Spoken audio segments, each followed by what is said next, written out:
No matter whether you're new to instructional design or whether you've been in the field for years, there's one thing that remains a constant, and that is the challenge of working with SMEs. So I thought in this video I'd give you a quick rundown of my 5 top tips for working with SMEs.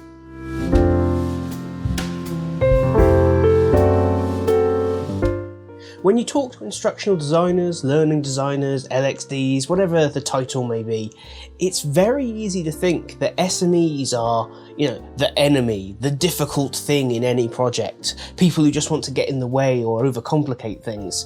But like so many of these kind of sort of challenging relationships in the world of L&D and in the broader world of business, there are a lot of issues on both sides, there are a lot of challenges both face, and quite often when you hear these kind of horror stories about how, working with this SME and everything fell apart, or this SME became very challenging to work with, all these kinds of things, it's not quite that simple. It's not cut and dry one person's fault over the other, and it's certainly not inherent to the roles those people have. Now, there are SMEs that I've really struggled with in the past, but similarly there are SMEs that I love working with and would happily work with all the time. Only of course that doesn't work because your SME needs to be somewhat specific to the area.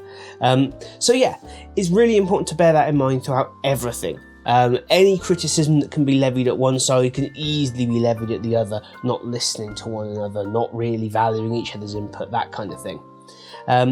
And a lot of that is what drives my very first top tip, and I think this is where I'm confident in saying well over half of the frustrations from both sides come from. The first thing you want to do when setting up a relationship with an SME is clearly define responsibilities. Outline exactly what you are expecting of that SME, when you're expecting it, how much time you're expecting from them, and what they will and won't have input on. One of the most common things to hear is that, the SME isn't giving me the information that I need. Well, history's kind of shown me that people don't tend to hide information they think you actually need. This usually stems from a lack of understanding about what the responsibility is in terms of providing content. Did you clearly define the level to which they will need to provide content for you and at what stage of the process? Are they under the impression that you know quite a lot about this field as well? Or do they understand what your role actually is here? Defining those roles and responsibilities is key to solving these challenges. Start with your own role, your own responsibilities. Explain to your SME what you are bringing to the party effectively. Be that your expertise in learning, development of content using an authoring tool or video, whatever it might be, the scripting, the storyboarding, all those kinds of things, the visual design elements, the rollout, the LMS, the tracking, the data. And then outline for them what you're expecting. Existing and sort of replaced content, accurate information, someone you can ask questions to clarify pieces of content in your understanding when you're writing the content. Are you looking for an SME to write content and then you just edit it into a final format? That's not my approach, I'm not keen on it, but I know some people who absolutely stand by it. They need to understand what it is you're asking of them. They also need to understand the limits of the input you're asking for. The flip side of the not enough input frustration is, of course, that an SME suddenly wants input in what images you're using, the format of the training, the delivery method, whether it's e-learning, face-to-face video. They want to have input in all of those things. And we have to remember that doesn't come from a place of not trusting you, that comes from a place of generally being excited about wanting to do something. But it is important that you outline that that's not their role, that's not their responsibility. They need to provide the thing that they are the quote-unquote expert in. They need to provide this content about the specific subject of your training. You, as the learning designer, instructional designer, whatever term, are responsible for choosing mode of delivery, visual design approach, all these things. Yes, there'll be sign-offs within the business, but the SME is not necessarily going to be one of them for everything. Establish all of these things at the very first meeting. It's really important that everyone knows what they're getting into and what they do and don't have a say in at the very start. Next up, and my second tip, respect time. It's very easy to think that what you're doing right now is the most important thing to the business. But 9 times out of 10, it's not. In fact, probably more than 9 times out of 10, it's not. Quite often, unless it's a major industry shifting piece of compliance training or a new system coming in, training will take a backseat compared to some day-to-day learning activities. And your SME is unlikely to be a full-time SME. They're probably the person you go to for information because they work in a specific role or field within your business. For instance, if you're looking to do a course about tax, the kind of the processes, the returns, the paperwork, the systems, well, the people you're going to probably have a job to do. They probably need to be, doing the company's taxes, managing payments, working with the finance teams and HR and payroll and all these different things to make it work. So you are not their priority, and nor should you be. Because of this, you really need to outline clear and maintainable timelines. When do you want them? How long do you want them for? And in what format? If you're going to have kind of backwards and forwards questions, make sure they know that's going to happen, and also understand that just because you've asked them a question and it's super important to you right now does not mean it's even in the top 100 priority items they're dealing with that day. Remember, you are not their sole priority. More often than not, an SME is not being paid to help you create content. You are trading on goodwill within the business. And that brings me on to tip number 3. Build some goodwill. Now this is somewhat different and a little bit more challenging than the other tips here. A lot of these tips are things you can do once you're in flight.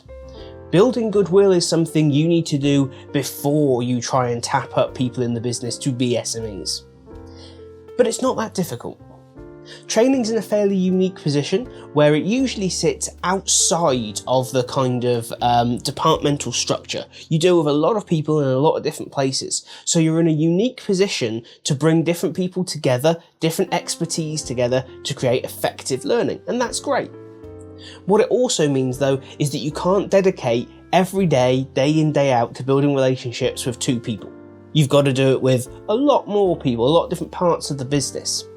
And so, right away from day 1, spend some time to identify who, if X topic were to come up in the business for training, would you want to use as an SME? And then ask yourself, why would they say yes? What have you done to help them before you're asking for their help? This is, in basic terms, it's the same as everything else when we talk about social capital. What's in it for me? You want the ledger to always be in your favour. You kind of want to be in the position where your SMEs are kind of like, oh yeah, no, we owe him, we owe her, we owe the training team, a bit of our time, a bit of a favour. They helped us out with this, or they've always been supportive around that. Find out what these different people within your business need and see if you can help out. See if you can involve them in things where perhaps they've historically been shut out. Next time you're doing compliance training, just have a quick 5-minute walk by or drop an email saying, look, we're working on this and I'm just wondering, are there any impacts in your area of the business? How refreshing would that be if people asked training that? We often moan that we're not included in decisions, things change and we're not told. Well, how about rather than just moaning about it, we fix it but in reverse? We try to involve other people. We don't want to invite them to add huge chunks of content. We want to be realistic, but just ask, does this touch into your team at all? And be sensible with it. If you're working on something about well-being, you probably don't need to speak to the tax department. However, rather than just speaking to HR, how about checking in with some key sort of team managers around the business? How about checking in with some different parts of HR that may not know this is going on? How about checking in with your diversity and inclusion, whether it's a department or a champions team in the business, whatever it might be, and just seeing how these things might knit together, making them aware of what's going on. Making yourself open to also explain to them what training can do for them so that they see the value. Now, these things take time. Social capital isn't built up overnight, but it's well worth the effort. What it means is that when you go to someone and say, look, we've got this challenge within the business, we want to put this solution together, I need an SME, they are already invested in this relationship that you have with them. They're not doing it as I don't really have a choice, I've been told to. It's a case of, yeah, absolutely, let's see how we can make this work because I want to help you. It's a totally different relationship, and actually it smooths out a lot of these other things that we're talking about and a lot of the common challenges people run into. Tip number 4, and it's a little bit different, is all about never being too reliant on one SME. It is very, very rare certainly in larger business. Tip 4 is to never be reliant on one SME. It is incredibly rare, especially these days, that there is only one person in a business that knows something. That is dangerous, and we all kind of know it.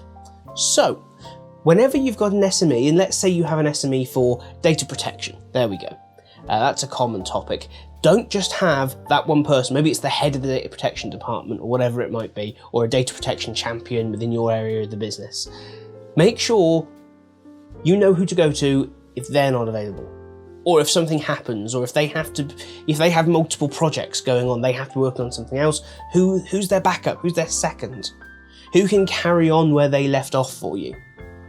Make sure that relationship is as strong as your primary SME.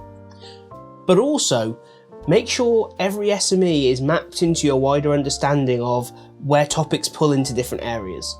Very few things that we create, necessary training in are genuinely siloed issues. Data protection is a prime example, because once you start pulling at those data protection strings, you also start looking at cybersecurity. You also start looking at IT policy. You also start looking at human resources. You also start looking at potential performance and behavioural issues. You also potentially start looking at legal issues. Now, these are all very, very different departments, and it's very unlikely that one person has all the answers in relation to all of them.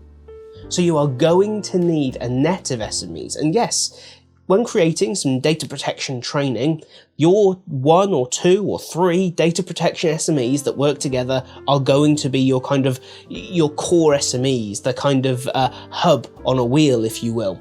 But all these extra little connections, these little spokes that go out, this net that gets cast, is going to catch other topics. And so rather than just winging the little cybersecurity mention and the connections that you make, well, link in that cybersecurity SME. Show that you're going, we know there's a connection here, so we want to involve you just to make sure we're getting the key things in there.